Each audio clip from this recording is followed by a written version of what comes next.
plein dans la grosse montée, ça monte sec. Revenez-nous, finisseur, vers son format 27 km.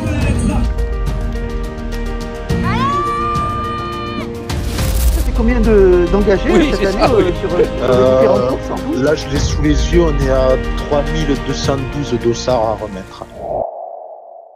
Salut, c'est Seb. Pour ceux d'entre vous qui ne me connaissent pas, ça fait moins d'1 an que je me suis lancé dans le trail. Et pour moi, le trail des citadelles représente mon plus gros défi depuis que je me suis lancé dans ce sport. 1300 de dénivelé positif sur 25 km. Pour l'instant, je n'ai jamais fait. Et aujourd'hui, je vous emmène découvrir tout ça avec moi. C'est parti. Du coup, on a quitté Barcelone tout à l'heure après le taf pour rejoindre les Pyrénées ariégeoises où on va passer la semaine et où j'ai le trail des citadelles dimanche. On a à peu près 5 heures de route à faire pour rejoindre le petit village d'Oust. Donc on est en route. Oust est un petit village des Pyrénées ariégeoises niché au milieu de la nature et des montagnes. Il fera aussi office de camp de base pour la préparation du trail. Le seul point négatif, c'est qu'on est situé à 1h30 du départ du trail. Il faudra donc se lever tôt.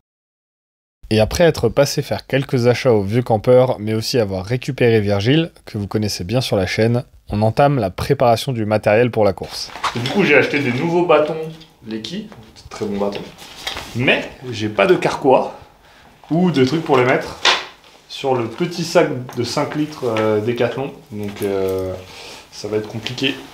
Vu qu'il a plu une bonne partie de la journée, à mon avis, ça va être compliqué le terrain demain. Ouais, et là je reteste. Ah là, c'est déjà bien mieux là. C'est pas mal là, non? Ça bouge pas trop, non. Hop. Ok. On voit à quel point je suis déjà bien habitué. Ah, après là c'est bien, je le vois en vrai. Donc c'est plus simple aussi. En vrai ça se fait bien. Hein. Pas besoin d'acheter un carquois à Salomon à 50 balles. Hein. Le fait maison ça marche bien aussi. Et sinon après on avait dit au moins 3 gels. Donc le NAC sirop d'érable, un Morten pour tester. Il y a celui-là où il y a de la CAF. Donc on va partir avec un mélange de tout ça et on verra la suite. J'ai peur d'avoir trop chaud parce qu'il va faire que monter pendant 9 km. 700 de D+. Les bâtons vont bien aider. Donc on verra, on va tester la tenue, voir si ça passe entre ce qu'il y a dans le sac et ce qu'il y a dans le short. Bon, du coup c'est bon, on a pris toutes les décisions pour la tenue finale. On va faire du haut vers le bas. Hein. Lunettes de soleil Décathlon. Il est sérieux le chien, hein. Le chien il aboie. Comment je tourne moi? On peut pas travailler dans ces conditions. Rapide. Je suis même rapide. mieux. Hein? C'est mieux. C'est mieux.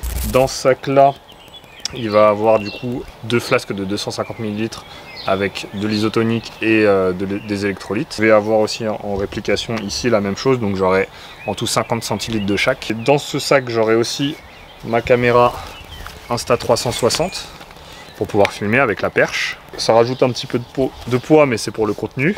Ensuite dans ce sac là j'aurai aussi les 3 gels que j'ai décidé de prendre pour la course qui vont m'apporter du coup le glucide à peu près nécessaire.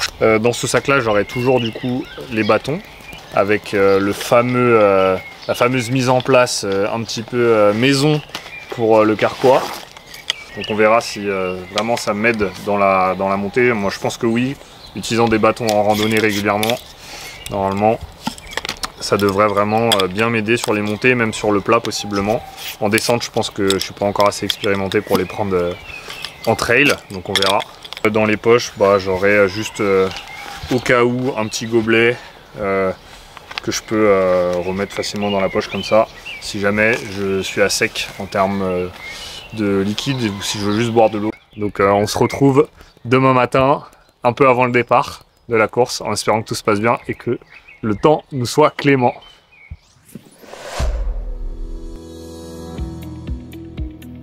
Il est 7 h du matin et c'est l'heure de partir en direction du début du trail. Ça fait quoi de se réveiller si tôt? C'est vrai que c'est pour toi. Hein. Je le fais pas 2 fois pendant longtemps.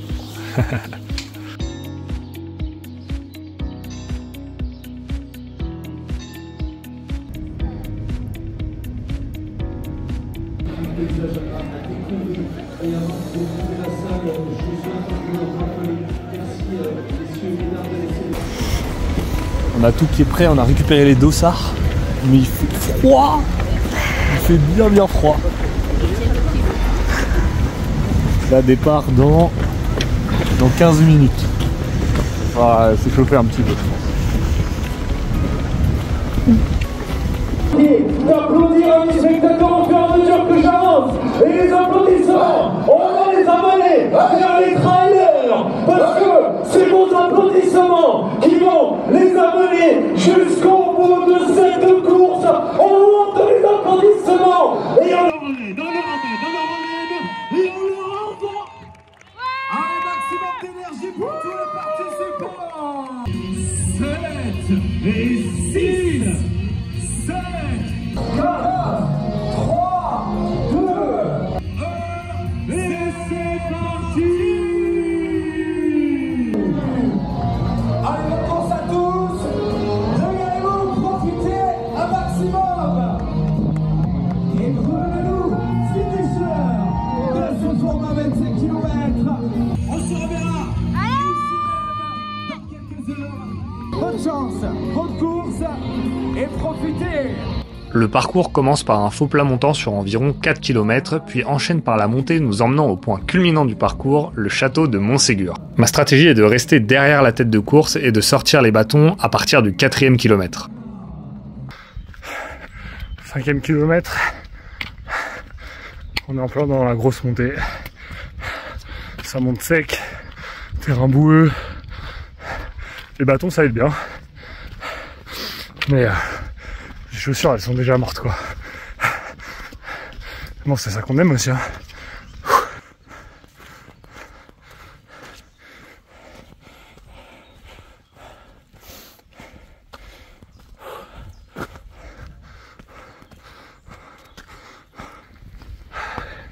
Il reste normalement 1 km de montée en distance.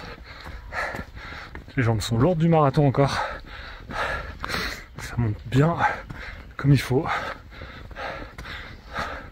Mais c'est sympa. Mais c'est dur. Avant d'attaquer la montée finale vers le château, les organisateurs nous ont préparé une surprise avec un petit replat et un paysage qui s'ouvre enfin sur l'objectif, le château de Montségur qu'on aperçoit pour la première fois au loin.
J'ai pas trop d'images de là-haut car j'ai préféré profiter avec les yeux, mais grâce au photographe, il y a quand même quelques photos. Allez, on attaque la redescente.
13e kilomètre. On a fait le plus gros de la descente.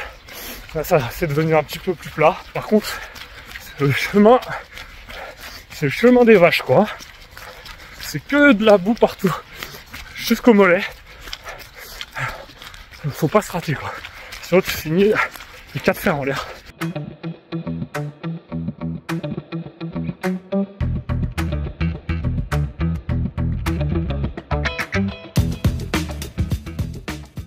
On a 16e kilomètre. On repart sur une montée juste après le ravito. On fait une petite pause là-bas. J'ai pris ce qu'il fallait. Là, les jambes commencent à être lourdes, les ischios, ça tire un peu. Allez, on continue.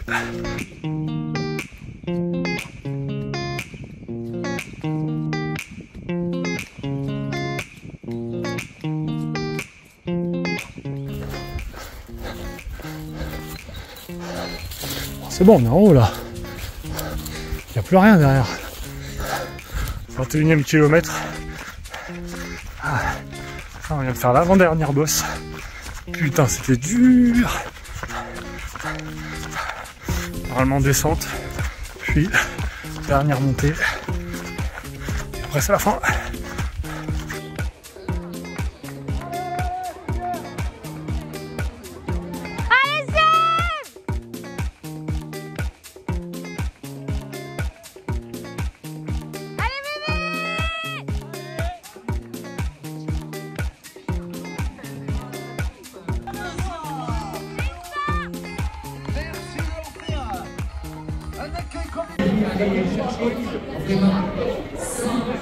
À un moment, je me suis enfoncé jusque là.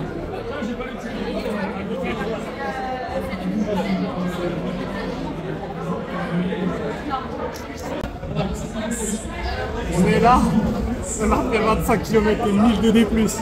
On a fait la remise des prix du 10 km aux alentours de 11h30 et puis... Ça y est, on se retrouve 2 jours après la course et déjà dans un premier temps vous pouvez admirer ce magnifique t-shirt finisher Trail des Citadelles, très sobre, qui peut se porter vraiment dans toute occasion. Et plus sérieusement, pour revenir à la course, déjà je souhaiterais remercier tous les bénévoles et l'organisation qui ont permis de mettre en place ce trail et que tout se passe dans de bonnes conditions, mais aussi les coureurs avec qui j'ai pu échanger quelques mots durant la course. Pour parler du résultat, je termine 63e sur un peu plus de 500 coureurs, c'est une très belle perf pour moi, sachant que j'ai fait un marathon il y a un peu plus d'un mois. Je ne m'attendais pas à aussi bien performer, donc vraiment je suis très content.